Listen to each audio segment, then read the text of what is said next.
Hey guys, Ben from SnowBoardGamer. Welcome to episode 26 of This Week in Board Games. This is my 26th episode, which means I've been doing these weekly episodes now for half a year. I've really had a lot of fun with it, and thank you for all the support and all the comments everyone's left. I did an update on my YouTube channel Monday, and thanks for all the great comments that have been rolling in there. Last week, I took a business trip out to Vegas for the Consumer Electronics Show, or shortened to CES.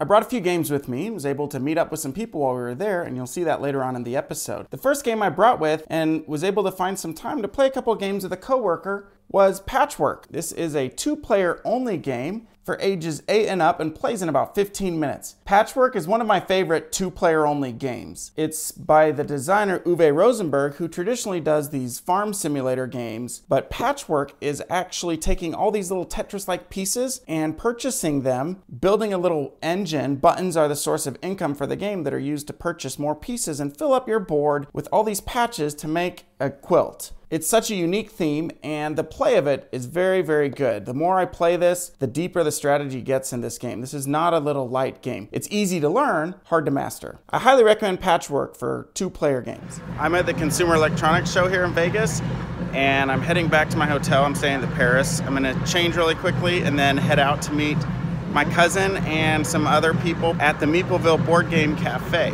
I met my cousins Will and Amy. We're just grabbing some pizza before we head over to the Meepleville Cafe. Say hi, guys. Hi.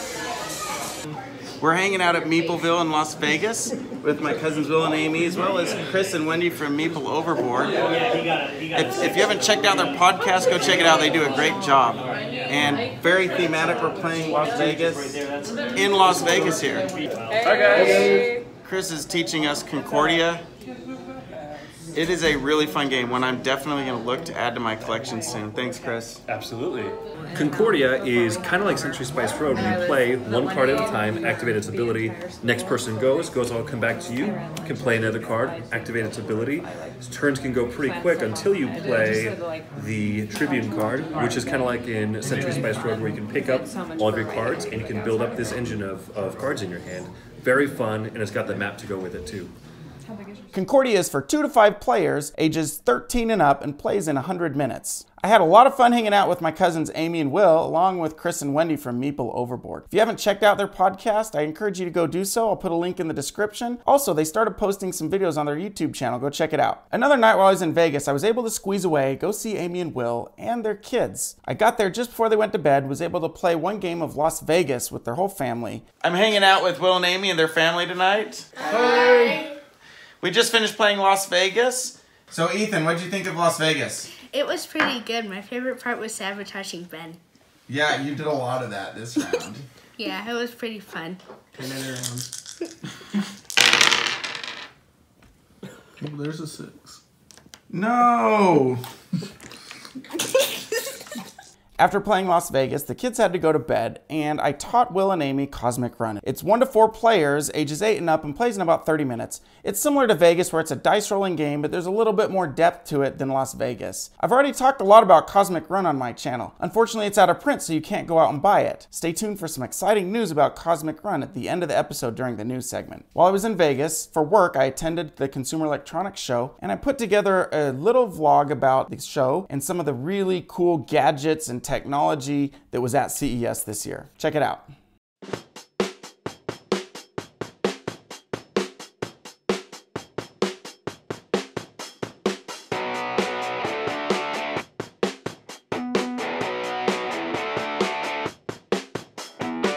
Whoa, whoa, whoa. Hold up. Too much guitars. This is the Consumer Electronics Show. We need some light electronic music while I narrate us through this. Ah, much better. Speakers. Speakers with lights. Speakers on stands. Speakers on the floor. Speakers with lights and bubbles in them. Drones galore. Drones you wave at. Drones that land in your hand. Black and orange drones. Mind control drones. Medium drones. Large drones. Supersized drones. Drones that look like airplanes. Rescue drones. Underwater drones. Drones that are actually underwater. Robots. Can that one bring me a drink? Manufacturing robots. Puppy robots. Educational robots. Robots that look like the clock in our kitchen. Robots that smile. Robots that dance while taking video of you dancing.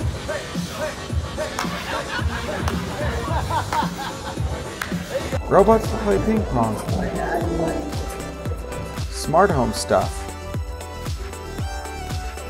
TVs, more TVs, even more TVs. OLED TV called The Wall. No, seriously, check this out. Tons of micro LEDs. Is this the future of TVs? They call these OLED wallpapers. Is this the future of paintings? Tons of VR stuff. VR and chair that Obi-Wan sat in on Camino. VR and weird random chair. Exercise bike tank game VR. PlayStation VR. VR and futuristic BMW car. VR I've never heard of before. Another VR I've never heard of before. NASA racing to terraform Mars with 18-wheeler photobombing in the back.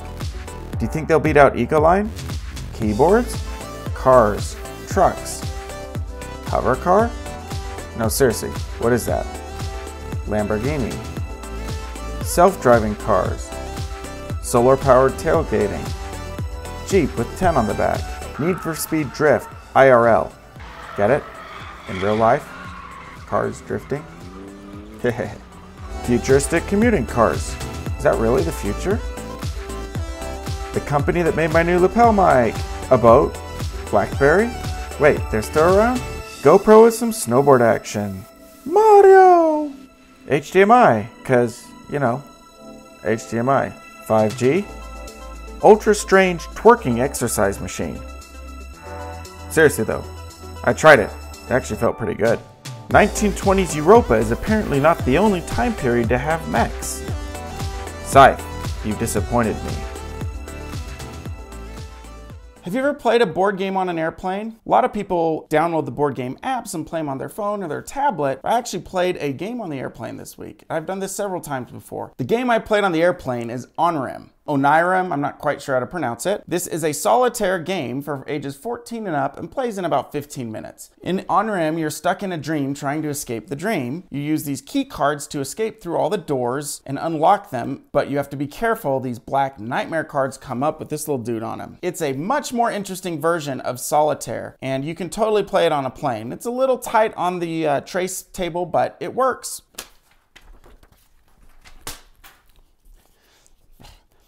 After I got back from Vegas, Travis celebrated his 16th birthday. It's Travis's birthday, he turned 16, and for his birthday he wanted to eat dinner at our favorite Tex-Mex place called Chewy's. And he wanted to pick up his friend Alex and come down to the Wizard's Chest. And so I told him for his final birthday present he could pick out one board game of his choice. Let's see what he picks out.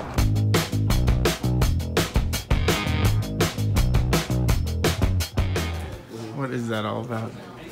I want this one. Oh my gosh, wait. $1,000 War of the Ring? What the? Well, when I said a board game, I didn't mean $1,000 board game. So Travis, what'd you end up choosing? Oh, I chose Dice Forge. Nice. After we got home, Travis wanted to play Clank. You might wonder why I have Clank set up here on the table. We started a game of Clank with Travis and Alex, and then they had to go to drumline practice, so I'm hoping when they're done, they can come back here and we'll finish this game. Clank is for 2 to 4 players ages 12 and up and plays in about 60 minutes. It's a deck building game like Dominion where everyone starts with the same deck, you use the cards to purchase more cards and to put them into your discard pile, which eventually gets shuffled back in. Now the difference is that in addition to cards, you actually have a board here, and there's symbols on the cards that let you move through the board, fight monsters, pick up loot, and try and escape out of the dungeon without the dragon getting you. This game is really, really cool. Okay, so I have all this. What I'm gonna do first is I'm gonna draw a card. Sneak, okay. So then I have 3 moves, so I'm gonna move 1, 2, 3 to the... You're blue? Yeah. So 1, 2, 3, okay. Oh, and then I'm gonna take away 2 Clank. Okay, here you go. And then I add a Clank. That's funny. And then I get a coin or a health, but I don't have anything in there, so I get a coin. I have 2, so I think that You have 2 to spend? I'm gonna buy this one. Okay.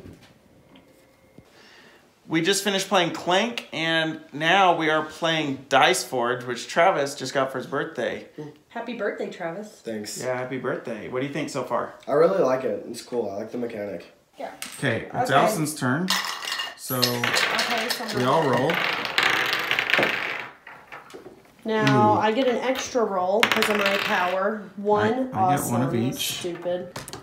Okay, what did you get, Allison? Okay, so for 5, I'm going to buy that, and I'm going to take me down to 0. And then I'm going to spend 2 in order to do this one, and I'm going to spend 5 here.